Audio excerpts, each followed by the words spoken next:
दोस्तों, ब्लॉग और services website के एसईओ में आप लोगों को कौन से पे काम करना चाहिए, इससे आप कितना पैसा जनरेट कर सकते हैं, कितना टाइम लगेगा और रिसोर्सेज क्या रिक्वायर्ड होंगे। अगर आप लोग इस वीडियो से फायदा लेना चाहते हो तो इसके लिए आप लोगों ने इसको पूरा देखना होगा। दोस्तों, मेरा नाम दिशान आलम है और मैं डिजिटल मार्केटर हूँ। कई सालों से मैं एसईओ कर रहा हूँ। कई वेबसाइट, कई इंडस्ट्रीज में मैंने अल्हम्दुलिल्लाह काम किया है। आज इस वीडियो में मैं आप लोगों को बताऊंगा कि अगर आप लोग ब्लॉग एसईओ पे काम करना चाहते हो या सर्विस एसईओ पे काम करना चाहते हो तो इसके क्या फायदे हैं। दोस्तों, ब्लॉग एक ऐसा प्लेस होता है जहां पे हम कंटेंट पोस्ट करते हैं, गूगल में रैंक करता है, उससे ट्रैफिक आने की सूरत में हम उससे पैसे कमाते हैं। लेकिन इसके अलावा सर्विसेज के एसईओ में हमने अपने वेबसाइट के सर्विसेज को, किसी भी इंडस्ट्री के सर्विसेज को रैंक करना होता है, तो उसे हम लीड जनरेट करते हो। जब सेल में कन्वर्ट हो जाता है तो हमें फिर उससे पैसे मिलते हैं। और आप लोग अगर एसईओ में करियर बनाना चाहते हो तो इसके लिए आप लोगों ने मार्केट को अंडरस्टैंड करना होगा। दोस्तों, अगर हम ब्लॉग की बात करते हैं और $100 मंथली कमाना चाहते हैं, ठीक है, तो उसके लिए पाकिस्तान में अगर आप काम करते हैं तो पाकिस्तान में 1000 विजिटर डेली पे आप लोगों को $2-3 मिलेंगे। यूएसए, यूके कंट्रीज में आप लोगों को अगर ट्रैफिक आएगा तो $10 से $15 जनरेट कर सकते हैं।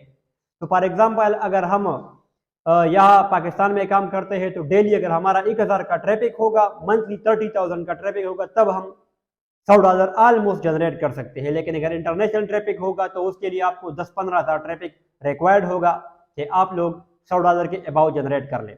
लेकिन इसके अलावा अगर हम सर्विसेज एसईओ की बात करें तो सर्विसेज में हमने सिर्फ अपना सर्विस रैंक करना होता है। Electrician service, plumbing service, transport service, या मतलब किसी भी एजेंसी को या किसी भी डिपार्टमेंट का सर्विसेज हम गूगल में रैंक करके उसे लीड जनरेट करते हैं।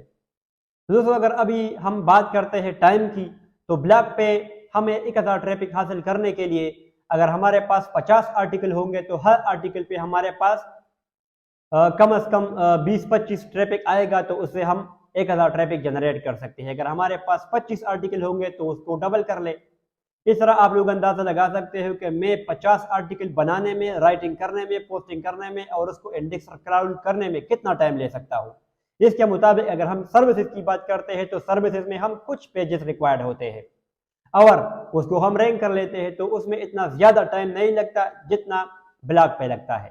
अभी अगर हम रिसोर्सेज की बात करते हैं तो ब्लॉग में हम डोमेन होस्टिंग लेते हैं, उसके बाद रिसर्च करते हैं, कंटेंट बनाते हैं, कंटेंट पोस्ट करते हैं, आंसर एसईओ करके उसकी इंडेक्सिंग एंड क्राउलिंग पे काम करते हैं। तब उससे हमें इतना ट्रैफिक आने लगता है जिससे हम $100 मंथली जनरेट कर सकते हैं।